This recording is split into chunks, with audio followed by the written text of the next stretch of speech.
সুপ্রিয় দর্শক, আসসালামু আলাইকুম। সবাইকে স্বাগতম জানাচ্ছি আজকের গুরুত্বপূর্ণ সংবাদে। প্রথমেই জানিয়ে দিচ্ছি সংবাদ শিরোনাম। যেদিন থেকে কার্যকর হতে পারে শিক্ষকদের স্বতন্ত্র পে স্কেল। এদিকে একটি সিগারেটের সর্বনিম্ন মূল্য হবে 10 টাকা। অপরদিকে 1/11 মাসুদ উদ্দিন ফের 4 দিনের রিমান্ডে। এবং সবশেষে থাকছে এলএনজি ও এলপিজি নিয়ে দেশে এলো আরও 3 জাহাজ, পথে 2টি। শুনছিলেন সংবাদ শিরোনাম, এখন বিস্তারিত। তার আগে ছোট্ট একটি আবেদন, যদি আপনি ন্যায় ও মানবতার পক্ষে থাকেন লাইক দিন, কমেন্টসে লিখে জানান আপনার মতামত, আর সাবস্ক্রাইব করুন আমাদের চ্যানেলটি, কারণ আমরা বলি সেই কথা যা অনেক মিডিয়া আড়াল করে। এখন চলুন বিস্তারিত দেখা যাক। যেদিন থেকে কার্যকর হতে পারে শিক্ষকদের স্বতন্ত্র পে স্কেল। দীর্ঘদিন পরে হলেও দেশের বেসরকারি এমপিওভুক্ত শিক্ষকদের দাবি পূরণ হচ্ছে।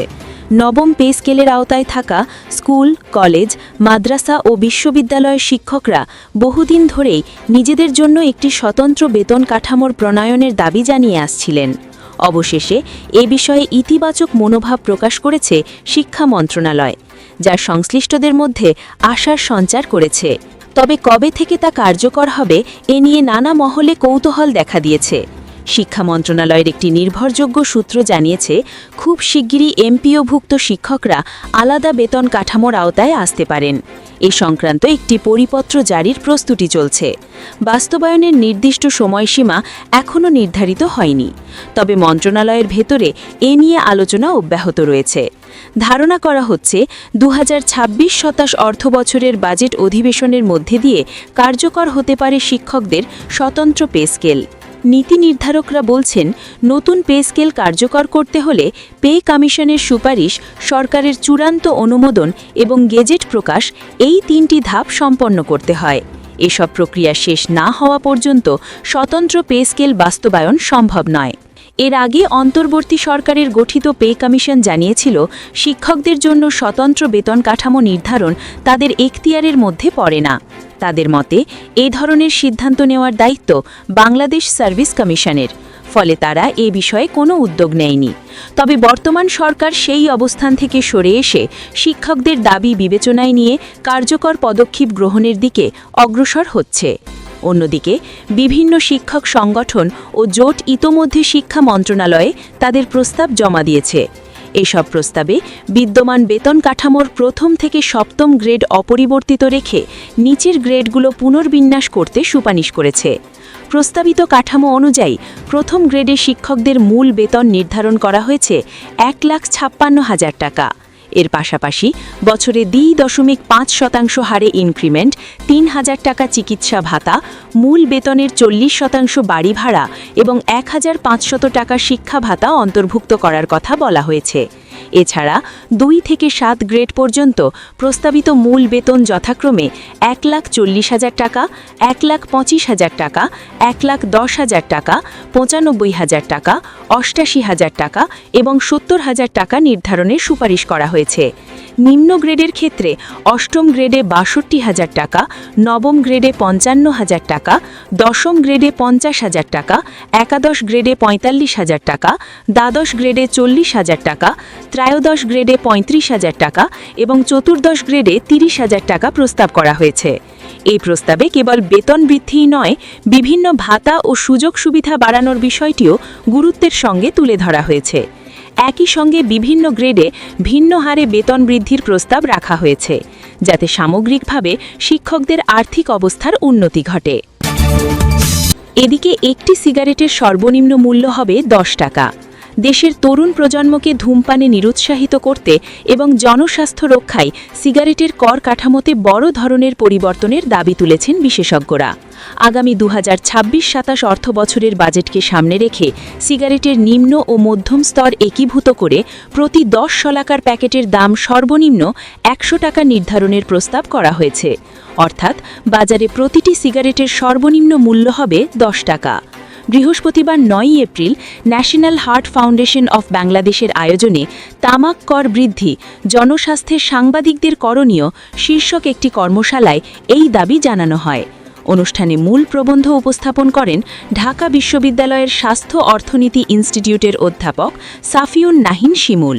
প্রস্তাবিত কর কাঠামোর বিস্তারিত। বিশেষজ্ঞরা বর্তমান তামাক কর কাঠামোকে অত্যন্ত জটিল বলে উল্লেখ করেছেন।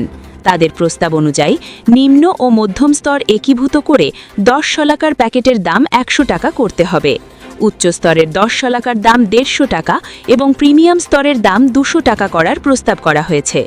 প্রতিটি প্যাকেটের উপর 4 টাকা সুনির্দিষ্ট কর আরোপের সুপারিশ করা হয়েছে। তামাক নিয়ন্ত্রণের গুরুত্ব। অধ্যাপক সাফিউন নাহিন শিমুল বলেন, নিম্ন ও মধ্যম স্তরের সিগারেট বর্তমানে অনেক বেশি সহজলভ্য। ফলে ধূমপায়ীরা দাম বাড়লে এক স্তর থেকে অন্য স্তরে সরে গিয়ে ধূমপান চালিয়ে যাওয়ার সুযোগ পায়।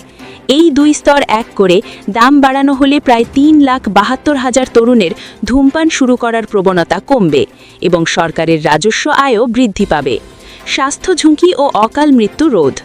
কর্মশালায় national heart foundation hospital and research ইনস্টিটিউটের অধ্যাপক ডাক্তার সোহেল রেজা চৌধুরী জানান, এই প্রস্তাবিত কর কাঠামো বাস্তবায়িত হলে প্রায় 5 লাখ প্রাপ্তবয়স্ক ধূমপান ছাড়তে উৎসাহিত হবেন। এর ফলে দীর্ঘমেয়াদে অন্তত 3,70,000 মানুষের অকাল মৃত্যু প্রতিরোধ করা সম্ভব হবে। জাতীয় তামাক নিয়ন্ত্রণ সেলের কর্মসূচি পরিচালক শেখ মোমেনা মনি এবং বিসিআইসির সাবেক চেয়ারম্যান মোহাম্মদ মোস্তাফিজুর রহমান সহ স্বাস্থ্য খাতের বিশিষ্ট ব্যক্তিবর্গ এই কর্মশালায় উপস্থিত থেকে তামাক কর বৃদ্ধির যৌক্তিকতা তুলে ধরেন। অপরদিকে 1/11 মাসুদ উদ্দিন ফের 4 দিনের রিমান্ডে। মিরপুর মডেল থানার দেলোয়ার হোসেন মোত্তা মামলায় 1/11 আলোচিত লেফটেন্যান্ট জেনারেল অবসর মাসুদ উদ্দিন চৌধুরীর ফের 4 দিনের রিমান্ড মঞ্জুর করেছেন আদালত। শনিবার ঢাকার মেট্রোপলিটন ম্যাজিস্ট্রেট ইসমাইল হোসেন শুনানি শেষে করেছেন। এদিন এই মামলায় 4 দিনের রিমান্ড শেষে আদালতে হাজির করা হয়। এরপর মামলায় তদন্তকারী কর্মকর্তা ও ডিবি পুলিশের উপপরিদর্শক কফিল উদ্দিন তার ফের 7 দিনের রিমান্ডের আবেদন করেন। শুনানি শেষে আদালত তার 4 দিনের রিমান্ড মঞ্জুর করেন। মামলার সূত্রে জানা যায়, 2024 সালের 19 জুলাই বিকেলে মিরপুর 10 নম্বর ফলপট্টি এলাকায় বৈষম্য বিরোধী ছাত্র আন্দোলন চলাকালীন হামলা চালানো হয়। আসামিরা বিভিন্ন দিক থেকে গুলি ছুড়তে থাকে। এতে আন্দোলনে অংশ নেওয়া দেলোয়ার হোসেন গুলিবিদ্ধ হয়ে গুরুতর আহত হন। প্রথমে তাকে জাতীয় হৃদরোগ ইনস্টিটিউটে এবং পরে শ্যামলীর একটি প্রাইভেট হাসপাতালে নেওয়া হয়। সেখানে চিকিৎসাধীন অবস্থায় ওই বছরের 21 জুলাই সকাল 7:40 মারা যান। এ ঘটনায় 2025 সালের 6 জুলাই নিহত দেলোয়ার হোসেনের স্ত্রী মোসাম্মদ লিজা বাদী হয়ে মিরপুর মডেল থানায় হত্যা মামলা করেন। উল্লেখ্য, প্রথমে 23 মার্চ দিগত রাতে রাজধানীর বাড়িধারা ডিওএইচএস এলাকার নিজ বাসা থেকে মাসুদ উদ্দিনকে গ্রেফতার করা হয়। পরবর্তীতে 24 মার্চ পল্টন মডেল থানার মামলায় তার 5 দিনের রিমান্ড নিয়ে জিজ্ঞাসাবাদের অনুমতি দেন আদালত। 2-3 দ্বিতীয় দফায় তার আরও 6 দিনের রিমান্ড মঞ্জুর করেন আদালত। সর্বশেষ 4 এপ্রিল তৃতীয় দফায় আরও 3 দিনের রিমান্ড মঞ্জুর করেন আদালত। এবং সবশেষে থাকছে এলএনজি ও এলপিজি নিয়ে দেশে এলো আরও 3 জাহাজ, পথে 2টি। এলএনজি শর্তলজিকৃত প্রাকৃতিক গ্যাস এবং এলপিজি শর্তলজিকৃত পেট্রোলিয়াম গ্যাসবাহী আরও 3টি জাহাজ চট্টগ্রাম বন্দরে এসে পৌঁছেছে। শুক্রবার ও শনিবার জাহাজ 3টি চট্টগ্রাম বন্দরের জলসীমায় পৌঁছেছে। আরও 2টি জাহাজ পথে রয়েছে। ওই 2টি জাহাজেও এলএনজি ও এলপিজি রয়েছে। চট্টগ্রাম বন্দর কর্তৃপক্ষ এবং শিপিং এজেন্টদের তথ্য অনুযায়ী এই চালানে মহেশখালীর ভাসমান টার্মিনালের জন্য এলএনজি এবং চট্টগ্রামের জন্য এলপিজি রয়েছে। এদিকে শুক্রবার মধ্যরাত থেকে অকটেন ও ফার্নেস অয়েলবাহী 2 জাহাজের খালাস প্রক্রিয়া শুরু করেছে বাংলাদেশ পেট্রোলিয়াম কর্পোরেশন। শনিবার রাতের মধ্যে জাহাজ 2টির খালাস কার্যক্রম শেষ হবার কথা রয়েছে। সূত্র জানায়, শনিবার মহেশখালীর ভাসমান স্টোরেজ ও রিগ্যাসিফিকেশন ইউনিটে প্রায় 69,000 টন এলএনজি নিয়ে কং টং নামক জাহাজ পৌঁছেছে।